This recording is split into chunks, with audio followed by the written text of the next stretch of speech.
భారత క్రికెట్ జట్టు విజయంతో టీ20 ప్రపంచకప్ 2026 ప్రయాణాన్ని ప్రారంభించింది. ప్రపంచకప్ మొదటి మ్యాచ్ ఎప్పుడూ స్పెషల్గా ఉంటుంది, ఎందుకంటే అదే మ్యాచ్ టీమ్ కాన్ఫిడెన్స్ని సెట్ చేస్తుంది. ఈ మ్యాచ్లో ఇండియా ఎలా ఆడిందో చూస్తే ఈ టోర్నమెంట్ని చాలా సీరియస్గా తీసుకున్నట్టు అర్థమవుతుంది. ఇండియా ప్రత్యర్థి యుఎస్ఏని 29 పరుగుల తేడాతో ఓడించింది. ఫలితం చూస్తే సింపుల్ గెలుపులా కనిపించచ్చు, కానీ మ్యాచ్ మొత్తం చూస్తే ఇండియాకు ఇది అంత ఈజీగా రాలేదని తెలుస్తుంది. టీ20 ప్రపంచకప్ 2026లో భాగంగా ముంబైలోని వాంఖడే స్టేడియంలో జరిగిన మ్యాచ్లో భారత జట్టు తొలుత బ్యాటింగ్కు దిగిన నిర్ణీత ఓవర్లలో 9 వికెట్లు కోల్పోయి 161 పరుగులు చేసింది.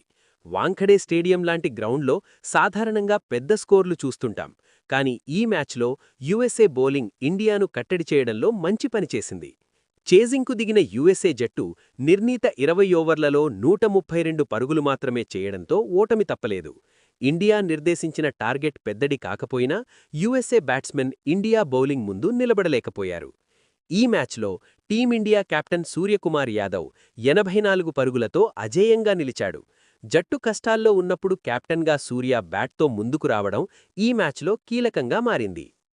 కీలక సమయంలో సూర్య ఆడిన ఇన్నింగ్స్ హైలైట్గా నిలిచింది.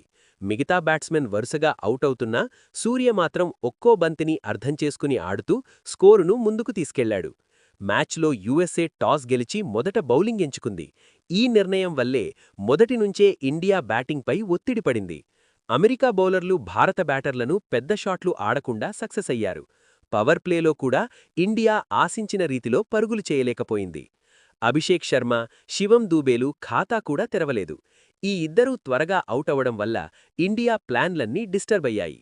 తెలుగు తేజం తిలక్ వర్మ 25 పరుగులు, ఇషాన్ కిషన్ 20 పరుగులు చేసి పరవాలేదనిపించారు. వాళ్ళిద్దరూ స్కోర్ బోర్డును నడిపించినా మ్యాచ్ని పూర్తిగా తమ వైపుకు తిప్పలేకపోయారు. ఈ దశలో కెప్టెన్ సూర్యకుమార్ యాదవ్ ఆచితూచి ఆడుతూ స్కోర్ బోర్డును నడిపించాడు. అతను రిస్క్ తగ్గించి అవసరమైనప్పుడు మాత్రమే అటాక్ చేస్తూ జట్టును నిలబెట్టాడు. చివరి ఓవర్లలో సూర్య బౌండరీలు బాదుతూ పరుగులు రాబట్టాడు.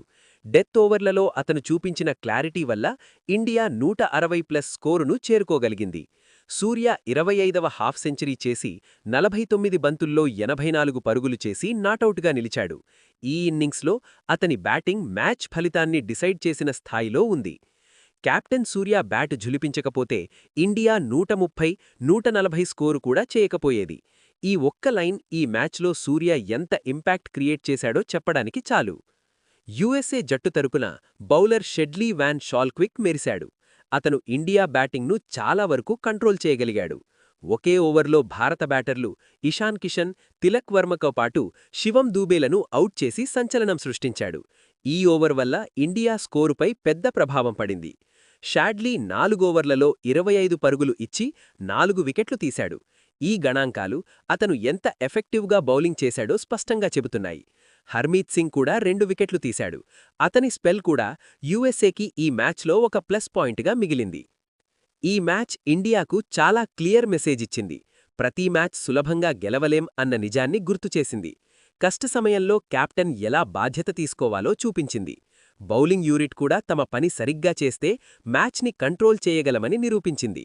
యుఎస్ఏ ఓడిపోవడానికి ప్రధాన కారణం బ్యాటింగ్లో పెద్ద ఇన్నింగ్స్ లేకపోవడమే. టార్గెట్ చేస్ చేసే సమయంలో వాళ్లకు కావాల్సిన నిలకడ కనిపించలేదు. మొత్తంగా చూస్తే ఇది ఇండియాకు వచ్చిన సాధారణ గెలుపు కాదు. టీ20 ప్రపంచకప్ 2026లో ఇండియా ప్రయాణం ఏ దిశగా సాగబోతోందో చెప్పిన తొలి మ్యాచ్.